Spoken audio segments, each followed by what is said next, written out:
childbirth. Yes. And I'm going through all the pains of labor. And, the only thing that got through me, I thought, this time tomorrow, I will not be in this pain any longer. Yes, And I had to mentally hopefully. project myself 24 hours ahead. Yes. And it wasn't going to last. Yeah. Nothing ever lasts. Yeah, yeah. No, you're 100% right. It's we do have the ability to change how we perceive an event or our difficult circumstances. Hello, everyone, and welcome back to the Apple Pie Club. And we're here to take you on a thrilling journey through the realms of practical philosophy and spirituality. I'm Skye, your spiritual guide, and I'm joined by Tanya, your practical philosopher. And our aim is to offer you a holistic perspective on life, blending insights from diverse philosophies and spiritual practices. From personal growth to timeless wisdom, we'll cover it all. So whether you're a seasoned seeker or just starting your journey, join us on this adventure, the Apple Pie Club.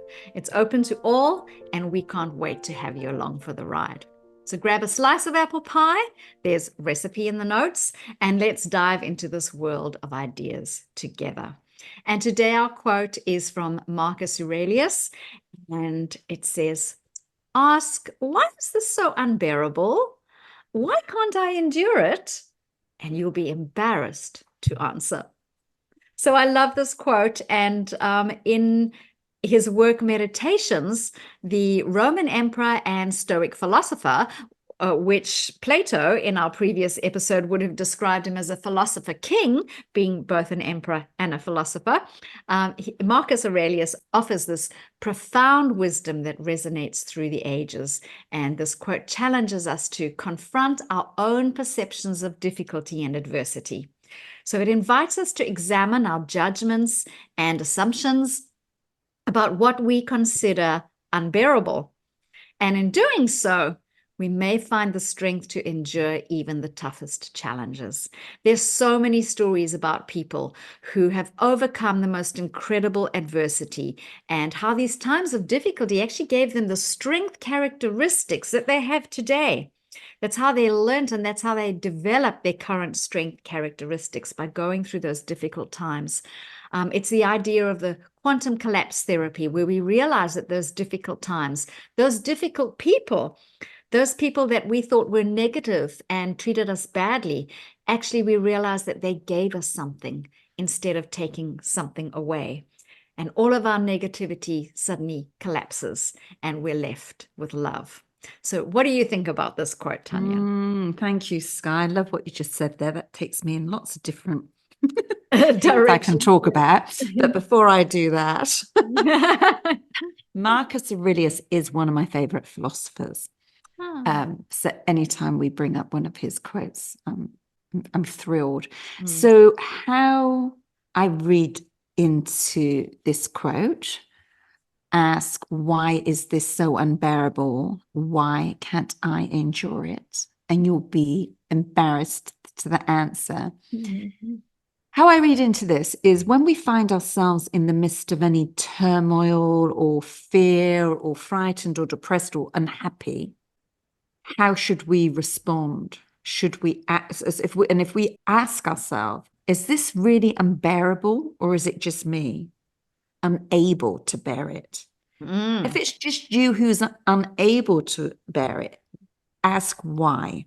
So if we unpack this a little bit further, life as we know it will always throw us curveballs. We're going to be up and down. And as we say, you want to be 80% up, 80 to 90% up, 20 to 10% down. Yeah.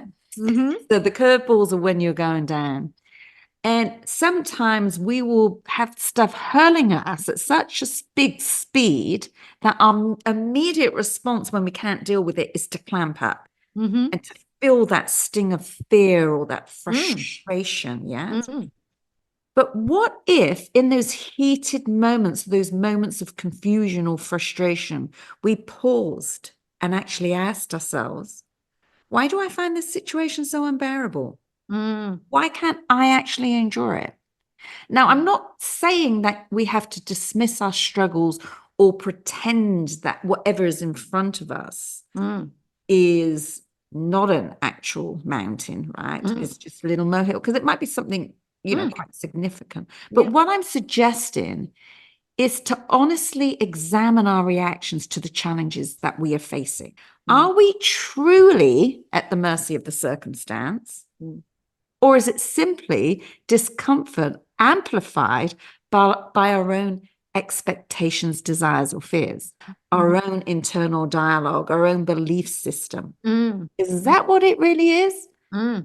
Because if you look at a situation, say you and I were together and something bad happened, I might see it as disastrous and you find it motivating. Right? So really to question ourselves. Yeah, and also consider it whenever we feel failure or rejection. Is it the situation that it's unbearable? Not because they're insurmountable, right? But because we're viewing them through the lens of our own apprehensions. It's as though we've got our glasses on and they've got tinted, and they're tinted with all our judgments and what should, shouldn't be, do this, do that, past experiences, and everything kind of comes in and it starts becoming intimidating. Yeah. And if you answer yes to that, that's what you could actually be embarrassed about, because the situation isn't quite as bad as you believe it to be. That's exactly right, Tanya. I love that. In fact, I know we've discussed this before.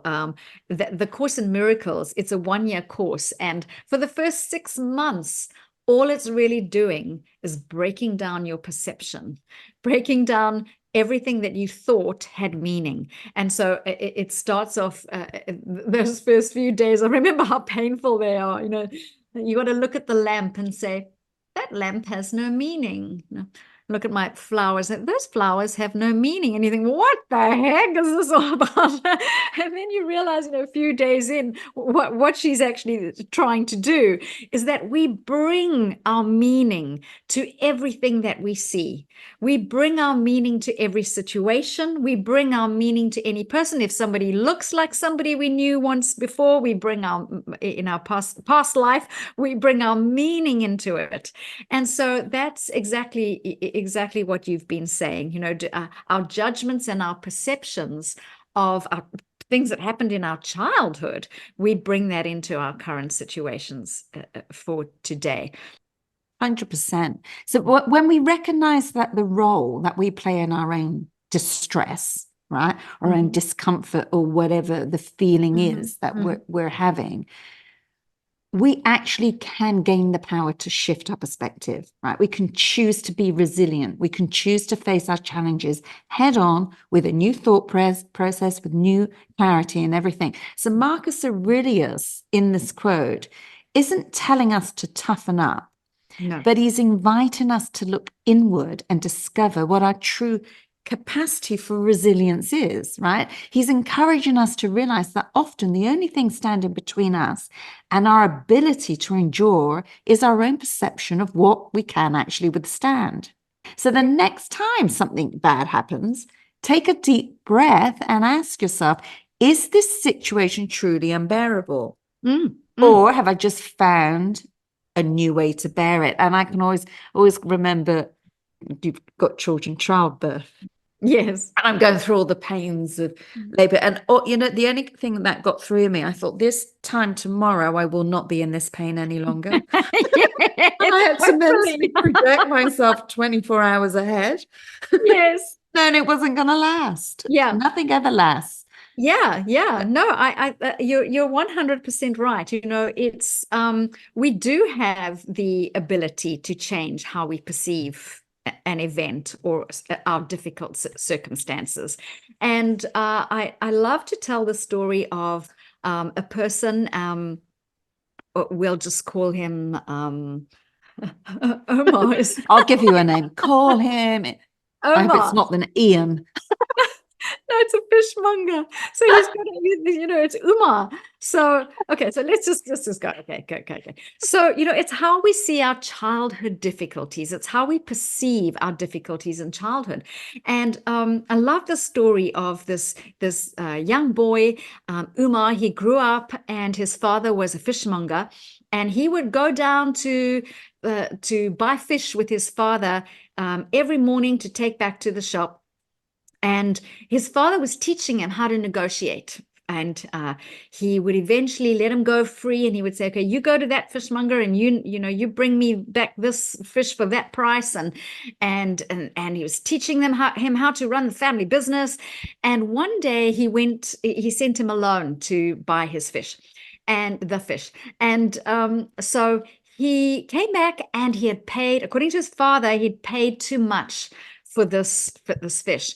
So he grabbed him by the ear and he dragged him down to the fishmonger, and he made him renegotiate in front of everybody. And of course, we're not condoning that behavior. Of course, that was horrible. That was a terrible, terrible thing to do. What happened with Umar, though, he became a chief negotiator in one of the top companies in the United States that negotiated major life-changing deals, actually, because Umar had learned how to negotiate as a child. And so we can look at our childhood difficulties, and we can look at the people who inflicted pain on us and not excuse them. I love this statement. There's always a reason, there's never an excuse. Okay, there is no excuse for bad behavior. There's no excuse ever for people to be rude, to be unkind, to be mean, to be abusive. No excuse ever. But I don't know that there isn't a person on the planet who hasn't experienced that kind of treatment at some point in their lives. And so we can when we realize that those people actually gave us some strengths, we can actually allow them to not affect our adult experiences so much. We can be grateful and thankful for our lives, no matter what, and we will see our lives and our difficulties, even our current difficulties, with different perspectives. You remind me I was in I think I was in Cambodia with my son, and he was really young. And we're in the markets, and he said, I want some sunglasses. I said, well, go and negotiate then. I said, but they do like to negotiate, so don't just, you've got to play everything. He said, well, what do I do? I said, apparently you go 50% and you work your way up. Right. Anyway, okay. It's gone up. And I'm kind of standing back. Yeah. The lady said, $10. He went, 5. She went, $7.50. He went, 5. He went, 6. He went, 5. And she just started laughing and gave it to him for $5. It wasn't quite what I was saying.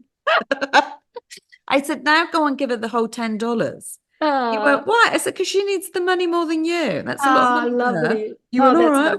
That's the kindness. Yeah. Teaching him skills and being kind. Yeah. But going back to, so I had to tell that story. That's lovely. Yeah, that's a lovely story. Going back to when something happens to us, self-sabotage is a really good opportunity. If you were self-sabotaging yourself, you're in a good place. Say, thank you, hallelujah, I'm self-sabotaging, because now you're in a position to look at your judgment and the perceptions that you have about your own life. Recognize what is going on in your head that is shaping your experiences and your responses, because you are responsible for yourself, 100% responsible for yourself, nobody else. And I think that if you're in that situation, now's your time to grow. You're in the position to grow. And that's what Marcus Aurelius is saying. If it's unbearable, why can't you endure it? You'd be embarrassed to the answer, because now you have the opportunity to actually change it. Yeah. It's all within you. Don't complain, do something about it. Yeah, I love that. We can bring in so many of our past podcasts here, but of course, the time we spoke about Heraclitus, no man comes to the same river twice. Not the same river is never the same man. And we spoke about obstacles in the way. And we talked about how the river, even though it meanders around the obstacles, it eventually lands up at the same place anyway. But what I loved, a few days later, I heard this idea of how when the river is flowing and it's alive, it will actually just leap right over the obstacle. That fast flowing river, you can just see there's a rock in the way and that river just leaps right over it. So it's how we perceive our difficulties. It's sometimes, we may just feel like we just want to go around and just let it flow and let it go around. And sometimes we can just allow ourselves to just jump right over, not affect our joy, and take that responsibility and just see that difficulty for what it is. The other thing I want to talk about is acceptance. Acceptance is a huge key in overcoming adversity. Actually, in terms of our previous discussion, our previous podcast about how we love the idea of discussion, I used to say, I came up with this phrase when I was doing my degree, actually, my theology degree. I said, through adversity comes enlargement. We don't grow unless we go through adversity. And then one day, not so long ago, I was thinking about this and I thought, take a look at a tree that's constantly has the wind blasting it and terrible conditions. It's a little mangy, but look at the trees where it's fertilized and it's beautiful sunshine and gets just the right optimum amount of rainfall. And, that tree grows healthy and strong. And so I think, again, we have to make sure we're not constantly in adversity, okay? Because then it's probably our situation normal, where we're saying, okay, adversity is where I function. I know people that say that, in fact, I actually worked for someone who she could not function out of chaos. And I came in and I tried to help her set everything up, and we set up some systems and some orders and some structure. And this woman would go out of her way to create more chaos because that is actually how she functioned. She had functioned so long in chaos that was her situation normal. So it actually is really to be self-reflective and aware. How much adversity do we have in our life? And then, as Marcus Aurelius is saying, how do we handle our adversity? But one of the things I want to talk about is acceptance. And when we can learn to accept what is, and I always talk about Adyashanti as one of my favorite spiritual teachers. And Adyashanti always says, allow everything to be exactly as it is, without the need to change it. And I just love that. Is Neil Donald Welsh is another amazing spiritual teacher who wrote Conversations with God. And he says, acceptance is a state of being where we do not require things to be different, even if we desire them to be. And so it's that state of being where it's, I'd like this to be different, but I'm not going to sit here desiring it to be different so that I ruin my day right now, my moment right now. So we can have these visions and these goals, but we can still be present with who we are right now. So you almost shift your judgment, don't you? And shift your judgment into just being and not fighting it, not putting any pressure against what's happening, and just resting in that space. Yeah. Knowing it's like a river, you're just flowing on down the river. The landscape is going to change. Yes. It's not going to stay static. So don't fight it, just enjoy it. Yeah. There's nothing to change. It is what it is. Yeah, I was talking to some friends this morning, and actually we were talking about how the spider, he sits in the center of the web. And the spider doesn't run around the web thinking, oh, is there food? Did some food get caught in my web today? I need to go and check it out, run around the web. No, you always just see a spider sitting centered in the web, in the middle of the web. And those strands have vibrational frequencies. And the spider knows exactly when something has been caught in the web, and he knows exactly which direction to go in. And so he listens to his intuition, the spider, and follows the lead and goes out, steps out, and then takes some action to go and have lunch. Okay. Lunch has been caught in my web. Those frequencies are there. They will come to you. Those experiences that you need will come to you. And so it's a really great reminder, as Marcus Aurelius says, we can be a little embarrassed sometimes when we say, oh, our life's so terrible, our life's unbearable. Actually, how are we perceiving life? And what is our reaction to life?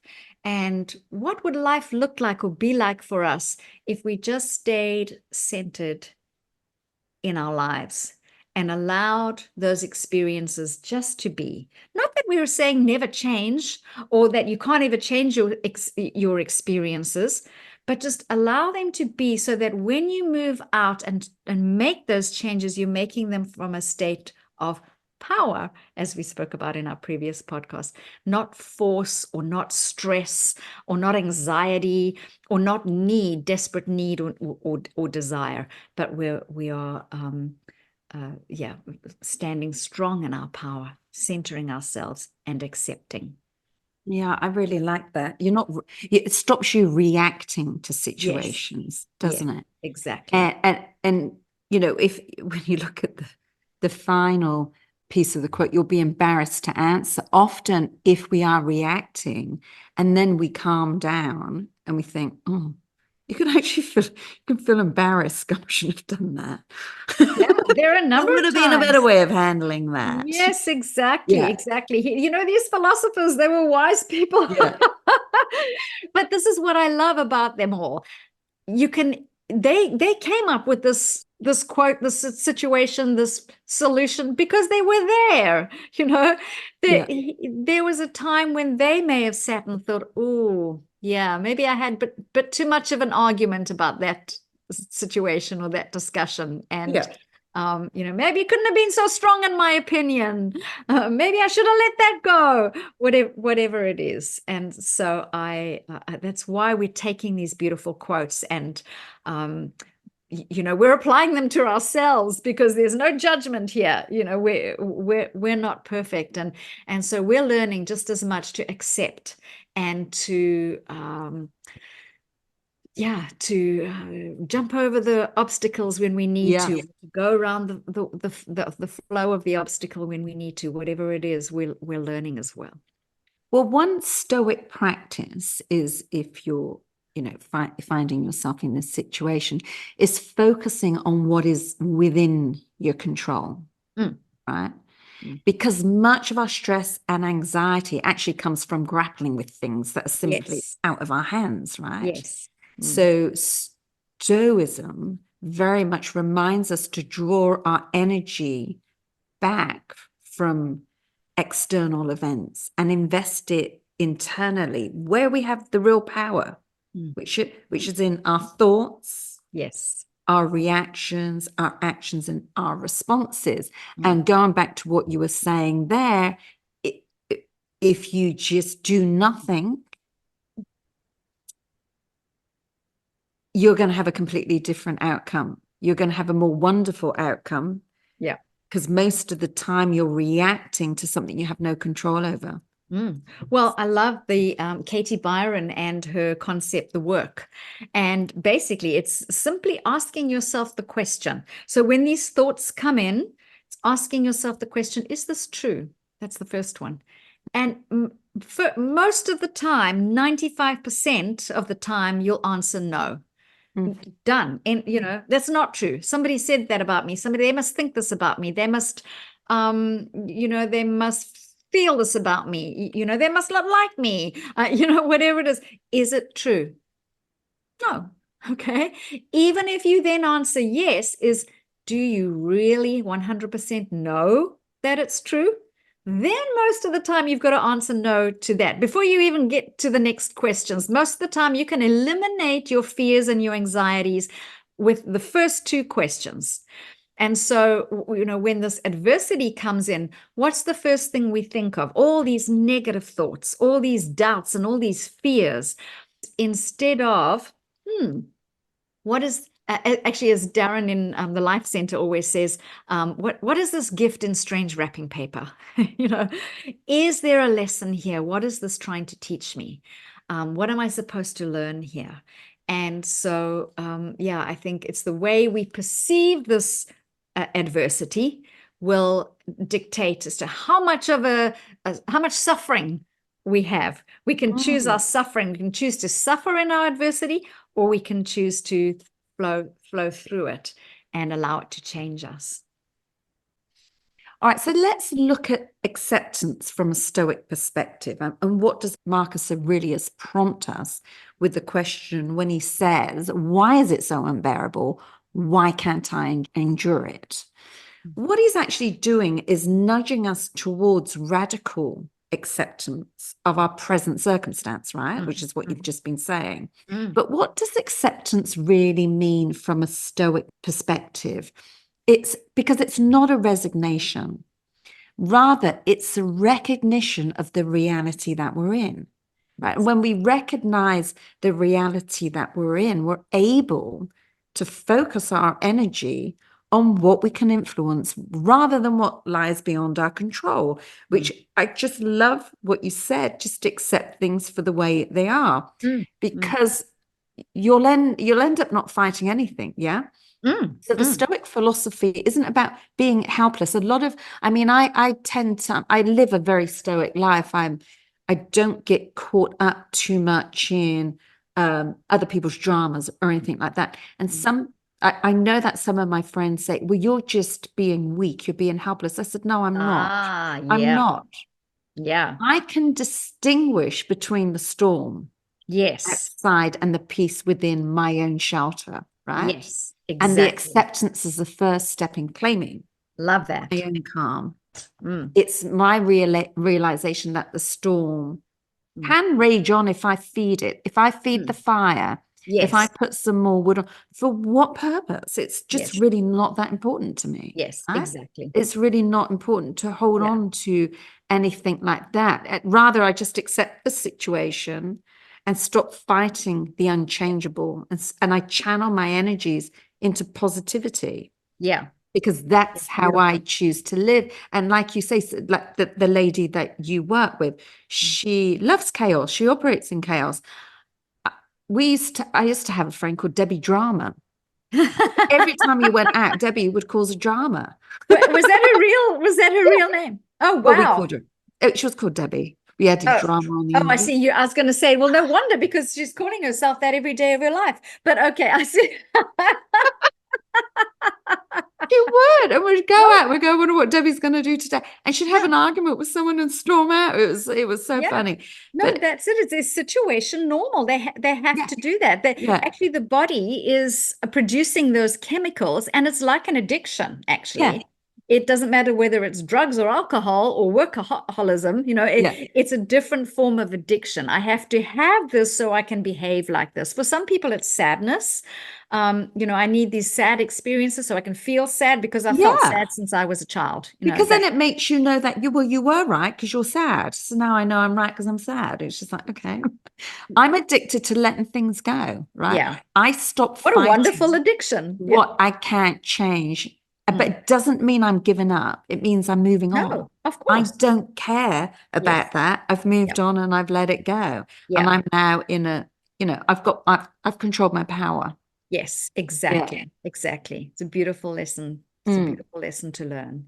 Yeah, because by accepting the things we cannot change, we're not surrendering to fate. We're actually partnering with it, right? Yeah. We're finding our place within the vast machinery of our life, where our own gears turn most effectively. Yeah, we're a well-oiled machine, and our thoughts, and we're flowing through life, and it's all lovely. And you do that through acceptance. We discover we discover not the weakness, and we don't tap into our weakness. We tap into our strength. We uncover not just peace of our mind, but also the profound power that we have within ourselves to make a real difference in our lives. And the flip side of that is you're actually making an impact with the other people that you're talking to and communicating with. And then you're becoming more of one through kindness and acceptance. And I hand back to you now.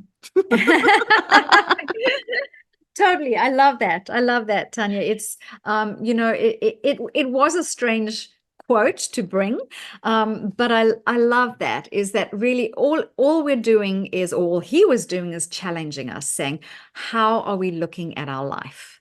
Are we looking at our lives with, as you've just said, with acceptance, or are we looking at our lives believing that, everything's so bad, life is so bad? Okay, so I'm going to end with a practical reflection for you today, and I'd like to ask you to sit quietly as you reflect on these following questions. If something's true for you, just write it in your journal. And I really would encourage you, don't go looking for things that aren't true. Don't think, nothing comes to mind. It's like the spider being centered in the web. If it's there, it's going to come to you.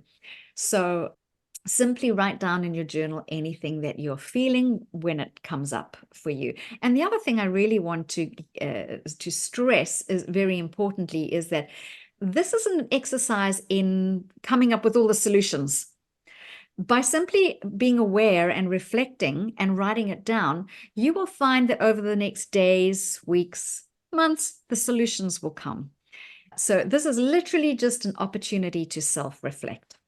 So the first one is, are you living with guilt from the past? And if so, what experiences or situations are causing this guilt? Simply write it down. Don't have any emotion about it. Don't feel bad about it. Don't feel angry with somebody else about it. Just simply write down the experience where you might be having some guilt in your life. Can you see your life as a whole, where accepting all of the experiences of your past may be part of who you are today? And without those experiences of the past, you may not be exactly this person who you are today.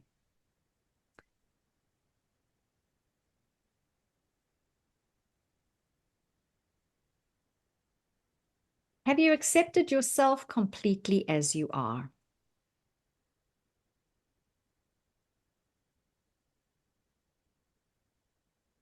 We cannot begin to change ourselves until we can fully accept ourselves.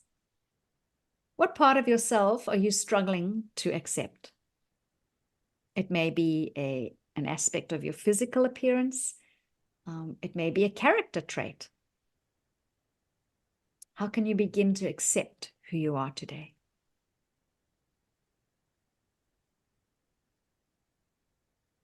Is there something you're not taking responsibility for? Either because you believe it wasn't your fault, therefore it's not your responsibility, or because you might be living in denial. And so can you accept responsibility today?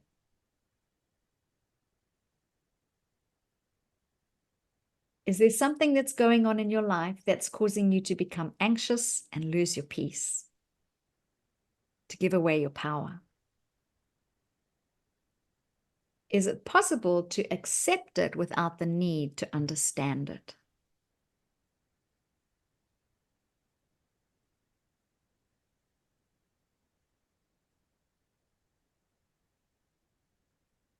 So those are our self-reflection questions for you today. And I hope that you've enjoyed this podcast. Tanya, would you like to end with anything? I love those questions. I'm going to work on them myself. Yeah. Reporting during the week. Okay. If you have any, and if our listeners have anything to share, don't forget to join our Facebook group and post any comments or anything like that, because we love hearing from everyone. And all you got to do is look for us, the Apple Pie Club, and we'll come up everywhere. But it's also in the notes. But thank you for joining us today. Yeah, we simply love having these conversations, and hope it encourages you to go and grab a slice of apple pie and sit with your friends and talk and connect. Discuss your adversities. One of the biggest problems with our world today is that many people are feeling alone. And so put your hand up and say to a friend, let's go for a coffee. I just want to discuss the situation with you. And you never know, they may open up and have an amazing conversation with you. And that's what this is all about, is engage in discussion about your life. And if you see an older person sat there, please go and chat to them. Because a lot of the time they don't chat to many people. I always chat to old people.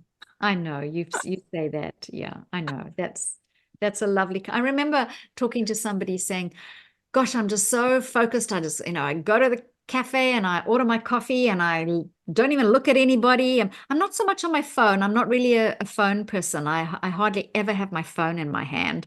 It's always in my bag, or I've left it in the office, or so I'm not so much attached to my phone and social media.